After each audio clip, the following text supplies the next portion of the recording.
இந்த சத்தத்தை கேட்கிற யாரோ ஒருத்தர் குழம்பி போய் நீங்க இருக்கலாம். எனக்கு டிசைட் பண்ண தெரியாம நான் குழம்பி இருக்கிறேன். முன்னாடி காலடி எடுத்து வைக்கவா வேண்டாமா, எனக்கு ஒரே குழப்பமா இருக்குது. எனக்கு ஒரு தெளிவான மைண்டே எனக்கு இல்லை. என்னால தெளிவா யோசிக்க தெரியல, என்னால டிசைட் பண்ண தெரியல. நான் டிசைட் பண்ணது தப்பா சரியா, இதுக்கு யாருக்குமே பதில் இல்லை. இந்த ஜெபத்துல இருக்கிற நிறைய பேருடைய குழப்பத்திற்கு யாருமே பதில் சொல்ல முடியாது. எவ்வளவு பேர் உங்களுக்கு கவுன்சிலிங் கொடுத்தாலும் அந்த கவுன்சிலிங்ல உங்களுக்கு பதில் கிடைக்காது. அப்படிப்பட்ட ஒரு குழப்பத்தோட இந்த சத்தத்தை நீங்க கேட்டுட்டு இருக்கலாம். ஒரு வாலிப தம்பி கேட்டுட்டு இருக்கலாம், வாலிப தங்கச்சி கேட்டுட்டு இருக்கலாம், நான் ரொம்ப குழம்பி போயிருக்கிறேன். ஆனா நான் நம்புறேன், ஆண்டவர் உங்களுக்கு ஒரு தூதனை அனுப்புகிறார். நான் உனக்கு ஒரு தெளிவை தருவேன். எத்தனை பேர் கவுன்சிலிங் கொடுத்து மாற்ற முடியாத அந்த குழப்பத்தை கர்த்தர் பிறந்த நாளில் அந்த யோசேப்புக்கு கொடுத்தது போல உங்களுக்கு ஒரு தெளிவை கொடுப்பார். சகோதரனே, உன் வேலையை குறித்து ஒரு தெளிவை கர்த்தர் தருவார். உன் எதிர்காலத்தை குறித்த ஒரு தெளிவை உனக்கு அவர் தருவார். உனக்கு ஒரு தெளிவை, உன் பிள்ளைகளுக்கு ஒரு தெளிவை தருவார். கலங்கி போய் இருக்கிற உன்னுடைய குடும்பத்திற்கு ஒரு தெளிவு கடந்து வரும். கலங்கின நீரை தெளிய பண்ணுகிற ஒரு நல்ல கர்த்தர் அவர்.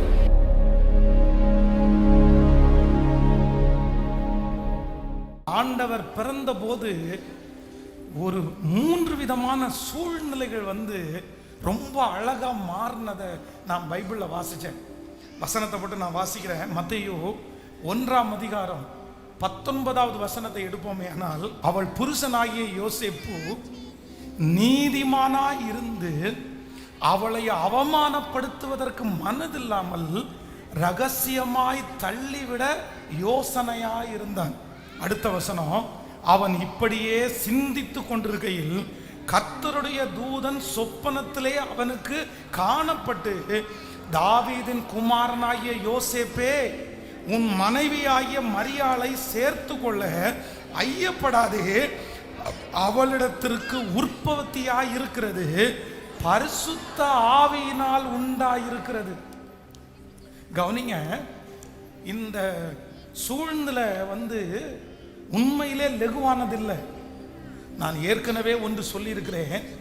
நம்ம ஒரு தப்பு பண்ணி நம்ம தலை மேல தப்பு பண்ணுனா அப்படின்ற பட்டத்தை சூட்டும் போது கூட நம்ம நிறைய பேர் அதை பெருசா எடுத்துக்க மாட்டோம். சரி, நம்ம தப்பு பண்ணோம், நமக்கு அந்த பட்டம் வந்துருச்சுன்னு சொல்லுவோம். ஆனா தப்பே பண்ணாம, அதுவும் கேரக்டர் வைஸ்ல தப்பு பண்ணாம, நம்மளை யாராவது ஒருத்தர் தப்பு பண்ணிட்டாங்கன்னு சொல்லிட்டாங்கன்னு வைங்களேன், நம்ம நிறைய பேரால ஜீரணிக்கவே முடியாது. இந்த யோசேப்பு யாராமா சொல்லுங்க?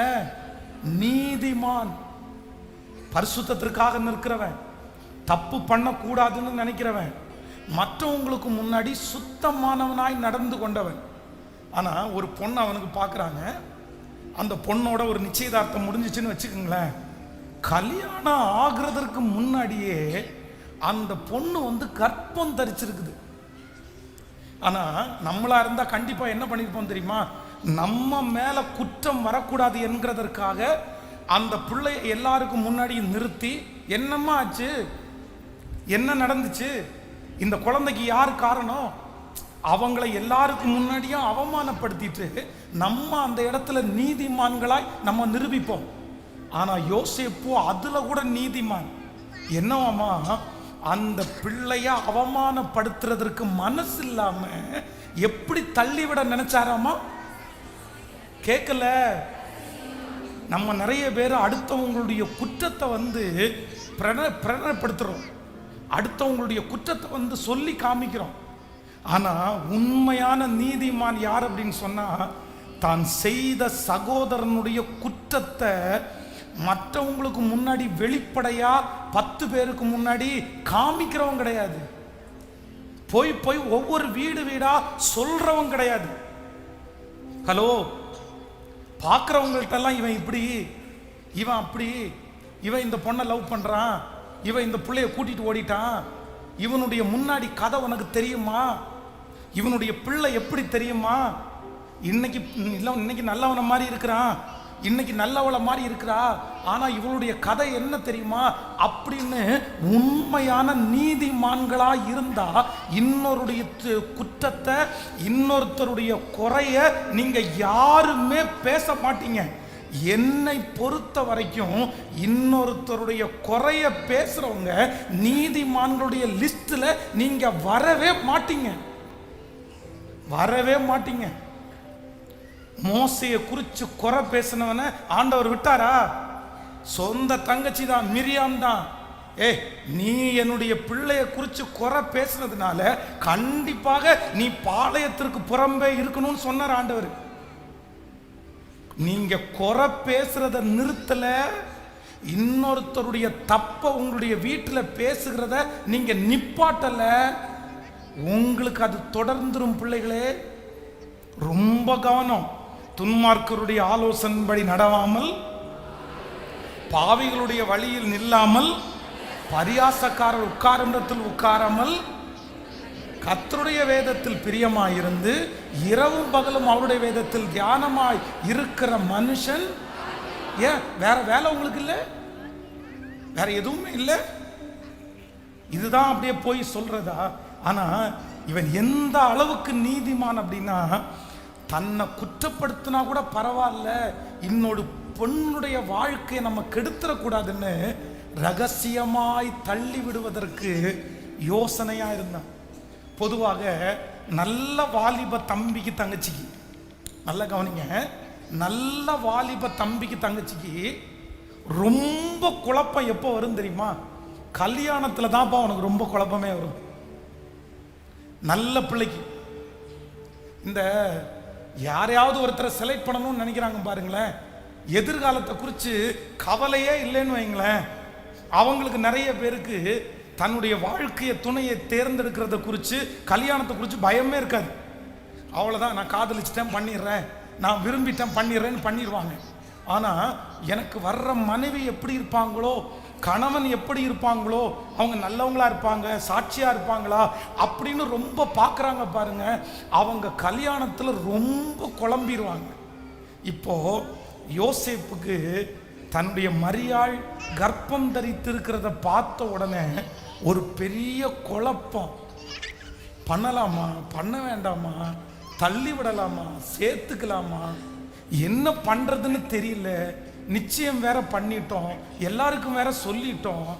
ஆனால் அந்த குழப்பமான சூழ்நிலையில் ஒன்னே ஒன்று நடக்குது. ஆண்டவர் ஒரு தூதனையை அனுப்பி யோசேப்போட என்ன பேசுகிறார் அப்படின்னு சொன்னால், நீ மரியாளை சேர்த்து கொள்றதற்கு ஐயப்படாத, அவளிடத்தில் பிறக்க போகிறது பரிசுத்தமுள்ள குழந்தை. ஆமென். நம்பர் 1, முதலாவது, இயேசு பிறக்கும் போது கர்த்தர் மாற்றின முதல் சூழ்நிலை என்ன சூழ்நிலை தெரியுமா? குழப்பமான சூழ்நிலையை ஆண்டவர் தெளிவாய் மாற்றினார். இந்த ஜெபத்தில் இந்த சத்தத்தை கேட்கிற யாரோ ஒருத்தர் குழம்பி போய் நீங்க இருக்கலாம். எனக்கு டிசைட் பண்ண தெரியாம நான் குழம்பி இருக்கிறேன், எனக்கு என்ன பண்றதுன்னு தெரியாம நான் குழம்பி இருக்கிறேன், முன்னாடி காலடி எடுத்து வைக்கவா வேண்டாமா, எனக்கு ஒரே குழப்பமா இருக்குது, எனக்கு ஒரு தெளிவான மைண்டே எனக்கு இல்லை, என்னால் தெளிவாக யோசிக்க தெரியல, என்னால் டிசைட் பண்ண தெரியல, எனக்கு ரொம்ப குழப்பம் மிகுதியாக இருக்குது பாஸ்டர், நான் ரொம்ப யோசிக்கிறேன், திங்க் பண்ணிட்டே இருக்கிறேன். என்னுடைய கடனை குறித்த ஒரு குழப்பம் உங்களுக்கு இருக்கலாம், உங்கள் பிள்ளைகளை குறித்த ஒரு பெரிய குழப்பம் இருக்கலாம், உங்களுடைய வாழ்க்கையை குறித்த ஒரு பெரிய குழப்பம் உங்களுக்குள்ள போயிட்டே இருக்கலாம். நான் தெளிவே இல்லாமல் இருக்கிறேன் பாஸ்டர், எனக்கு தெளிவே இல்லை, என் சரீரத்தை குறித்த ஒரு தெளிவு எனக்கு இல்லை, என் மூத்த பிள்ளையை குறித்து ஒரு தெளிவு எனக்கு இல்லை. ஆனால் நான் நம்புகிறேன், இந்த கிறிஸ்மஸுக்கு உங்களுக்கு ஒரு பரிசு கிடைக்குது. இந்த கிறிஸ்மஸுக்கு கர்த்தர் உங்களுக்கு ஒரு பரிசை கொடுக்கிறார். இந்த நல்ல நாளில் ஆண்டவர் உங்களுக்கு ஒரு பரிசை கொடுக்கிறார். குழம்பி போய் இருக்கிற உங்க குடும்பத்தை கர்த்தர் தெளிவுபடுத்துகிறார். குழம்பி போய் இருக்கிற உங்களை கர்த்தர் தெளிவுபடுத்துகிறார். குழம்பி போய் இருக்கிற உங்களுடைய எதிர்கால வாழ்க்கையை கர்த்தர் ஒரு தூதனை அனுப்பி ஒரு வார்த்தை உங்களுக்கு செய்வார், ஒரு அற்புதத்தை உங்களுக்கு செய்வார். நான் நம்புறேன், அப்பொழுது உங்களுடைய குழப்பம் எல்லாம் தெளிவாய் மாறப்போகிறது. எத்தனை பேர் ஆமோதிக்கிறீங்க? எத்தனை பேர் இதை விசுவாசிக்கிறீங்க? எனக்கு தெரியும் இரவு நேரங்களில் குழம்புகிற நிறைய பேர் இந்த இடத்துல இருக்கலாம். அதான் என்னுடைய பைத்தியம் மாதிரி என் மண்டை குழம்புது, எனக்குது மண்டை குழம்பிட்டு இருக்கு. நேற்றைக்கு இரவு கூட நான் தூங்கல பாஸ்டர். இன்னைக்கு கூட இந்த ஆராதனை முடிச்சுட்டு போயிட்டு நான் எப்படி இதை செய்ய போறேன்னு எனக்கு தெரியல. எனக்கு ரொம்ப குழப்பமா இருக்குது. நான் நம்புறேன் ஆண்டவர் தூதனை அனுப்பி சொன்ன உடனே அவ்வளவு பிரச்சனை, அவ்வளவு போராட்டம், அவ்வளவுதான். கல்யாணம் பண்ணலாமா வேண்டாமான்ற தடுமாற்றம் சாதாரணமான தடுமாற்றம் இல்லை. வேணும்னு டிசைட் பண்ணாலும் தப்பு, வேண்டான்னு டிசைட் பண்ணாலும் மனசு ஒத்துக்காது. அந்த மாதிரி ஒரு சூழ்நிலை. சிலர் இதே சூழ்நிலையில தான் இந்த ஜெபத்தில் இருக்கிறீங்க. அதான் கையில எடுத்தாச்சு, வாயில வைக்கவும் முடியல, சாப்பிடவும் முடியல, என்ன பண்றதுன்னு தெரியல, முழுங்கவும் முடியல. அது அப்படியே ஒரு கன்ஃபியூஸ்டா இருக்கு. இப்படியும் நான் சாய முடியாது, இப்படியும் நான் சாய முடியாது. நடு வழியில இருக்கிறேன் பாஸ்டர். நான் சென்டர்ல இருக்கிறேன். நான் டிசைட் பண்ணது தப்பா சரியா? இதுக்கு யாருக்குமே பதில் இல்லை. உங்களை சுற்றி இருக்கிற யாருமே பதில் இல்லை. இந்த ஜெபத்தில் இருக்கிற நிறைய பேருடைய குழப்பத்திற்கு யாருமே பதில் சொல்ல முடியாது. எவ்வளவு பேர் உங்களுக்கு கவுன்சிலிங் கொடுத்தாலும் அந்த கவுன்சிலிங்ல உங்களுக்கு பதில் கிடைக்காது, பதில் கிடைக்காது. அப்படிப்பட்ட ஒரு குழப்பத்தோட இந்த சத்தத்தை நீங்க கேட்டுட்டு இருக்கலாம். ஒரு வாலிப தம்பி கேட்டுட்டு இருக்கலாம், வாலிப தங்கச்சி கேட்டுட்டு இருக்கலாம். நான் ரொம்ப குழம்பி போயிருக்கிறேன். ஆனா நான் நம்புறேன் ஆண்டவர் உங்களுக்கு ஒரு தூதனை அனுப்புகிறார். நான் நம்புறேன் என்ன உங்களுக்கு அனுப்பி கர்த்தர் சொல்றாரு, நான் உனக்கு ஒரு தெளிவை தருவேன். எத்தனை பேர் கவுன்சிலிங் கொடுத்து மாற்ற முடியாத அந்த குழப்பத்தை கர்த்தர் ஒரு வார்த்தை உங்ககிட்ட பேசுவாரு. கர்த்தர் ஒரு சூழ்நிலையில உங்களை நடத்துவாரு. அப்பொழுது உங்களுக்கு ஒரு தெளிவு வரும் பாருங்க. அந்த தெளிவு ஒரு வைராக்கியத்தை கொடுக்கும், ஒரு நம்பிக்கையை கொடுக்கும். அந்த தெளிவினால் உங்களுக்கு முன்பாக இருக்கிற எவ்வளவு பெரிய மதலை ஆனாலும் நீங்கள் தாண்டுவீர்கள். நம்புறவங்க கைகளை மேல தட்டி நம்புறவங்க. குழப்பமான சூழ்நிலையில எனக்கு ஒரு தெளிவை தருகிற கர்த்தர், யோசேப்புக்கு தெளிவை கொடுத்தவர் உங்களுக்கு என்ன கொடுக்க விருப்பப்படுறார் அப்படின்னா, உங்களுக்கு ஒரு தெளிவை கர்த்தர் கட்டளையிட போறார். உங்களுக்கு ஒரு தெளிவை கர்த்தர் கட்டளையிட போறார். விசுவாசிக்கிறீர்களா? எத்தனை பேர் நம்புறீங்க? சொல்லுங்க ஆண்டவரிடத்துல. குழப்பமான சூழ்நிலையில எனக்கு தெளிவை கொடுக்கிற ஒரு நல்ல கர்த்தர். கடன் வாங்க வேணுமா வாங்க வேண்டாமான தடுமாற்றத்தை கர்த்தர் மாற்றுவார். இந்த நபரை கல்யாணம் பண்ணலாமா வேண்டாமா அந்த குழப்பத்தை மாற்றுவார். என்ன செய்யறது என்று இருக்கிற அந்த குழப்பத்தை கர்த்தர் மாற்றுவார். ஆண்டவர் யார் அப்படின்னா தெளிந்த நீரோடை. ஹல்லேலூயா. கைகளை உயர்த்தி ஆமேன்னு சொல்லுங்க பார்க்கலாம். நான் உங்களை திருப்தி இல்லாம நான் அனுப்புறதுக்கு விரும்பல, உங்களை திருப்தியோட அனுப்பணும்னு நான் விரும்புறேன். ஏன் அப்படின்னா இந்த மாதிரி ஒரு சொத்தை எங்கேயுமே நம்ம பார்க்க முடியாது. இது ஒரு பெரிய சொத்து, இது நமக்கு கிடைச்ச ஒரு பெரிய சொத்து. இதுல எப்பேற்பட்ட மனுஷனும் வாழ்ந்துருவான், எப்பேற்பட்ட மனுஷனும் வாழ்ந்துருவான். ஆமேன் சொல்லுங்கள். பாஸ்டர் அம்மாவை உங்களுக்கு சொல்லி சில நிமிடங்களை முடிக்கிறேன். கல்யாணத்திற்காக ஏற்பாடு பண்ணும்போது எனக்கு வந்த குழப்பத்திற்கு அளவே இல்லை. ஆண்டவருடைய பிள்ளைகளே, அவ்வளவு குழப்பம். இவங்களை கல்யாணம் பண்ணலாமா வேண்டாமான்ற அந்த குழம்பத்திலேயே அப்படி தூங்கவே இல்லை பாருங்களேன். தூக்கமே போயிருச்சு எனக்கு. தூக்க மாத்திரை போடுற அளவு குழம்பிட்டேன். ஏன் அப்படின்னு சொன்னா, என்கிட்ட இருக்கிற ஃப்ரெண்ட்ஸ் எல்லாம் ஒவ்வொருத்தரும் ஒவ்வொன்று சொல்ல ஆரம்பிச்சான். அந்த பொண்ணு ஹைட்டா இருக்குன்றாங்க, குண்டா இருக்குன்றாங்க, டாமினேட் பண்ணும் அப்படின்றாங்க, அவங்க ஃபேமிலியில் ஒன்று ஊழி இழுத்துருவாங்க அப்படின்றாங்க, என்னென்னமோ.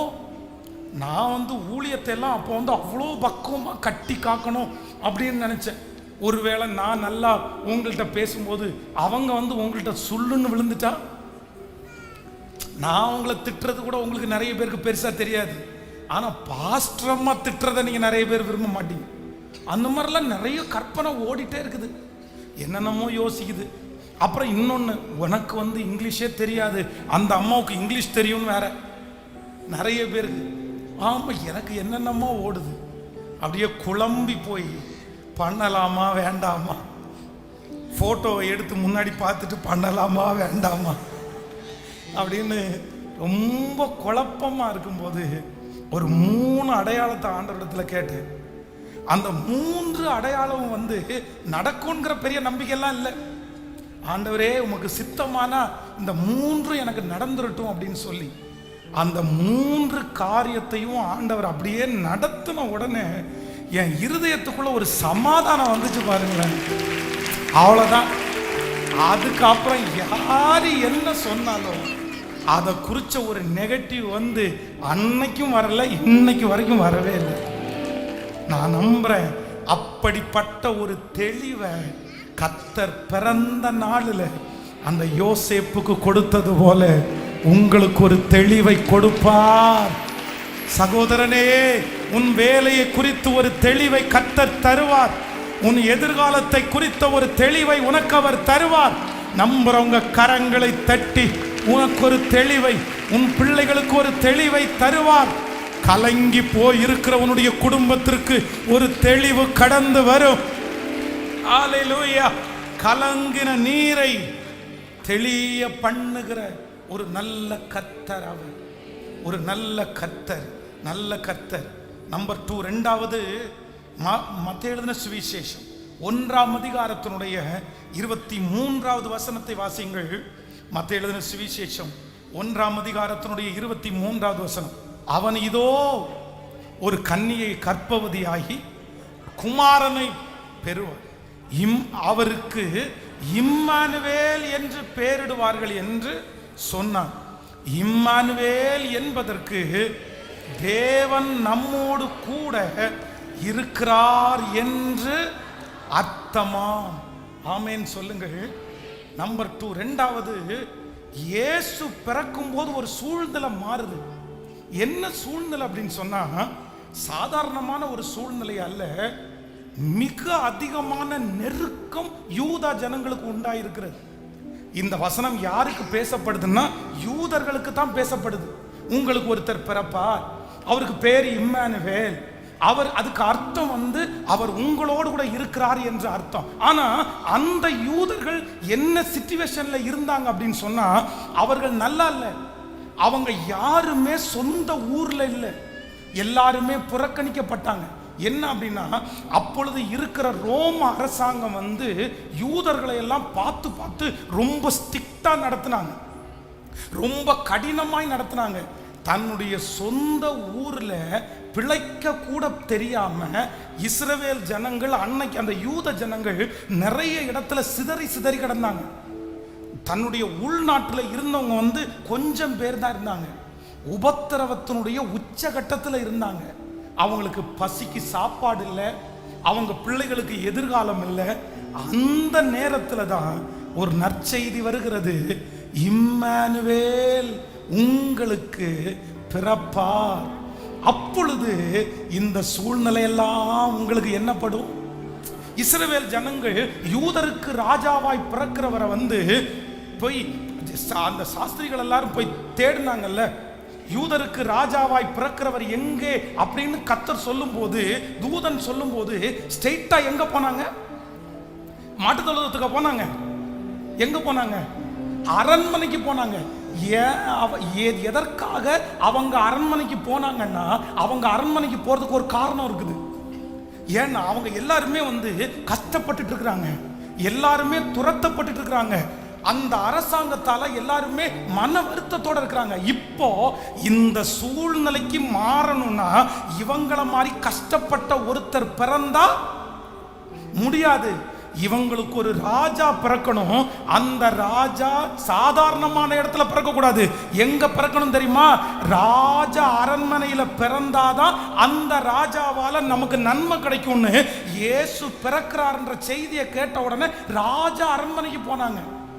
அப்ப நான் நம்புறேன், இன்றைக்கு இந்த ஜெபத்தில் இருக்கிற ஆண்டவருடைய பிள்ளைகளே, ஒருவேளை இந்த கிறிஸ்மஸுக்கு ஒருவேளை நீங்க நிறைய பேர் உபத்திரவத்தினுடைய உச்சகட்டத்தில் இருக்கலாம். யாரும் அறியாத ஒரு உபத்திரவம் உங்களுக்கு இருக்கலாம். ஆனா இந்த உபத்திரவத்திலிருந்து விடுதலை ஆக்குறதற்கு ஒரு பெரிய வழி திறக்கணும், ஒரு பெரிய பாதை திறக்கணும், அப்பதான் எனக்கு விடுதலை கிடைக்கும்னு நினைக்கலாம். ஆனா இயேசுனுடைய பிறப்பு நான் நம்புறேன். இம்மானுவேல், இம்மானுவேல், கர்த்தர் உங்களோடு கூட. ஹல்லேலூயா. நீங்க ராஜ அரண்மனையில் அவரை தேடுறீங்க, நீங்க அவரை பெரிய பெரிய இடத்துல தேடுறீங்க. ஆனா அவர் எங்க பிறக்கிறார் அப்படின்னு சொன்னா மாட்டு தொழுவத்துல பிறக்கிறாரு. நீங்க உயர்ந்த ஒரு இடத்துல இருந்து பிறந்தாதான் என் பிரச்சனையை மாற்ற முடியும்னு நினைக்கிறீங்க. ஆனா அவர் என்ன சொல்றாரு தெரியுமா?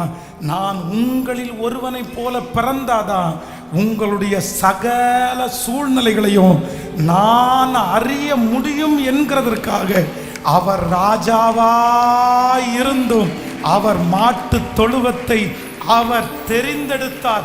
இன்றைக்கு நான் உங்களுக்கு பிரசங்கம் பண்ணுகிற இயேசு யார் தெரியுமா?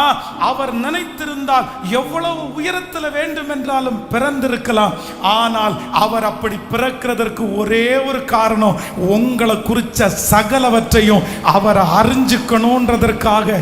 இன்றைக்கு இந்த ஜெபத்தில் இருக்கிற உங்களை குறித்து யாருக்கு தெரியாட்டாலும், நீங்க போகிற பாதை யாருமே கண்டுபிடிக்காட்டாலும், நான் நம்புறேன் உங்களை பற்றி சகலமும் அறிந்தவர். நீங்க தகப்பனை இழந்து நின்னா அந்த இழப்பு எவ்வளவு பெருசுன்னு கர்த்தருக்கு தெரியும். நீங்க பிள்ளையை இழந்து நின்னா அந்த இழப்பு எவ்வளவு பெருசுன்னு ஆண்டவருக்கு தெரியும். நீங்க இருக்கிற சகல உபத்திரவத்தையும் அறிந்திருக்கிற ஒரு கர்த்தர் நம்மத்திலே அசைவாடுகிறார். நம்புறவங்க கரங்களை தட்டி, கரங்களை மேல தட்டி ஆமென், ஸ்தோத்திரம், ஹல்லேலூயா. கைகளை அசைத்து ஒரு ஹல்லேலூயா சொல்லலாம். ஏரோது அன்றைக்கு இருந்த பிள்ளைகளில 2 வயசுல இருக்கிற பிள்ளைகளை எல்லாம் கொன்னுட்டானாமா. கிட்டத்தட்ட 20 பிள்ளைகள் பக்கத்துல கொன்னுட்டான் அப்படின்னு சொல்லி சரித்திரம் சொல்லப்படுகிறது. அன்னைக்கு அந்த ஊர்ல கொஞ்சம் பேர் தான் இருந்திருந்தாங்க. அதுல ஒரு 20 பிள்ளைகளை தேடி தேடி ஏரோது கொன்னுட்டான். இந்த ஏரோது கொன்றதுக்கு என்ன காரணம் அப்படின்னு சொன்னா, இவன் ஒரு ரோம ஆள் கிடையாது, இவன் ஒரு மாற்று ஆள்.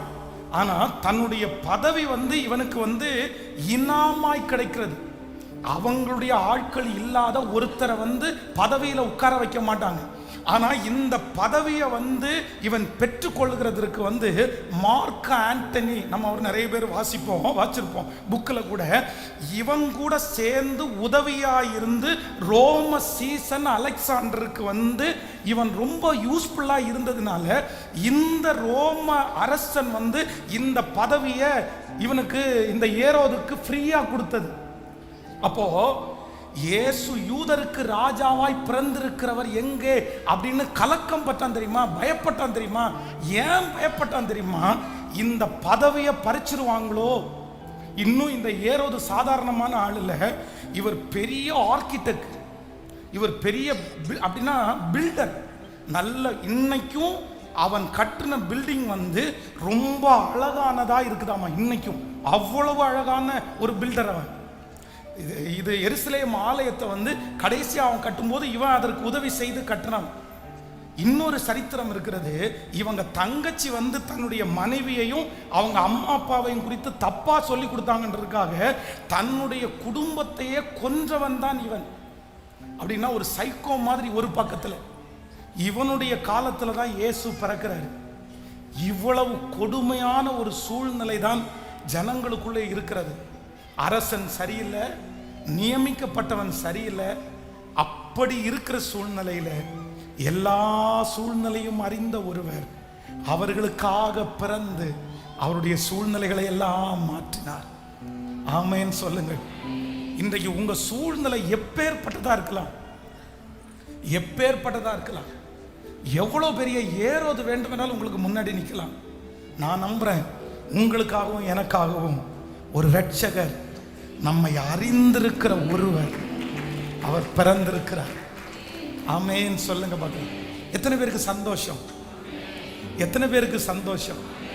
இந்த ஆராதனை முடிச்சுட்டு போங்க, முடிஞ்ச வரைக்கும் ஒரு 10 பேருக்காவது என் இயேசு எனக்காக பிறந்தாருப்பா, சொல்லுங்க அவங்கள்ட்ட போய் இந்த 5 காரியத்தையும் சொல்லுங்க.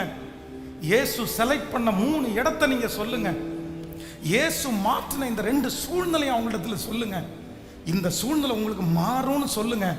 நான் நம்புறேன் இன்னைக்கு தான் ஆண்டவருக்குள்ள நிறைய பேரை நடத்துறதுக்கு ஒரு பெரிய வாய்ப்பு. இன்றைக்கு யார் சொன்னாலும் உங்களை மாற்றி சொல்ல மாட்டாங்க. அவன் எவ்வளோ பெரிய விரோதியா இருந்தா கூட இன்னைக்கு நீங்க கிறிஸ்துமஸ் செய்தியை சொல்லும் போது கண்டிப்பா அவங்க ஏற்றுக்கொண்டு தான் ஆகணும். அதுக்கு செலவழிச்சா கூட பரவாயில்ல. நான் நம்புறேன் அந்த அநித்தியமான உலக பொருட்களால ஒரு ஆத்மாவை சம்பாதிக்கலாம்ல, ஒரு ஆத்மாவை சம்பாதிக்கலாம்ல. பரலோகத்துல உங்களுக்கு பலன் மிகுதியா இருக்கும். ஒரு 5 பேருக்காவது இந்த நற்செய்தியை கொண்டு போய் சொல்லுங்க. ஒரு 10 பேருக்காவது சொல்லுங்க.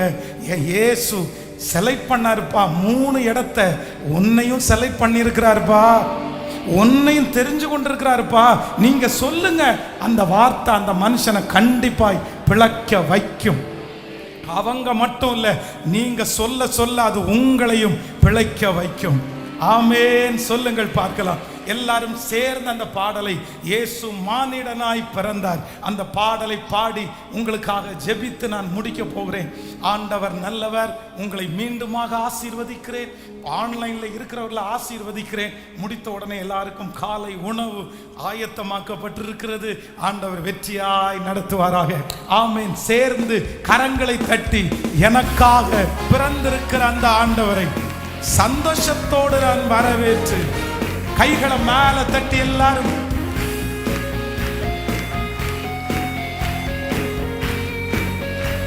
ஹalleluya.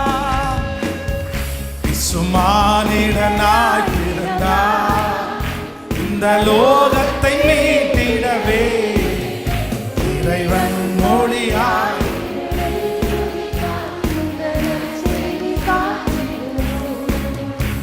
இறைவன் மொழியாய்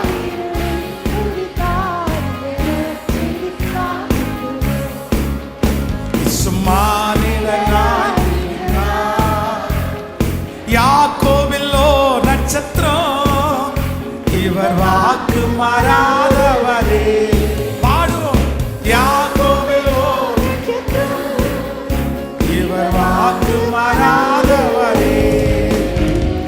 கண்ணிமை நேரத்திலே சேர்த்திடுவார்.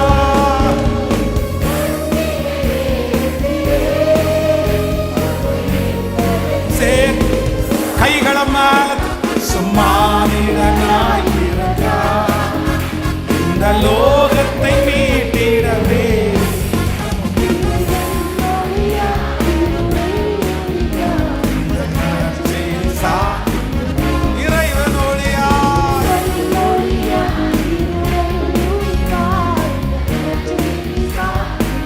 கரங்களை தட்டி இவர் ஆலோசனை கர்த்தர், இவர் அற்புதமானவர், விண் சமாதான பிரபு, சர்வ வல்லவர் பிறந்தார்.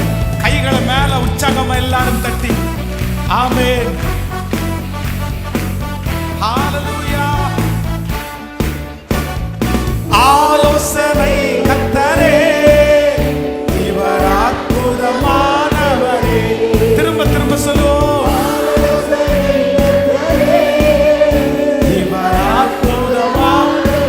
மேல தட்டி ஆலோசனை.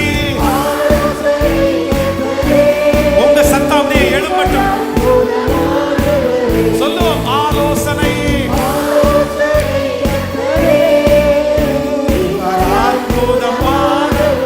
விண் சமாதான பிரபு, சர்வ வல்லவர் பிறந்தாரே.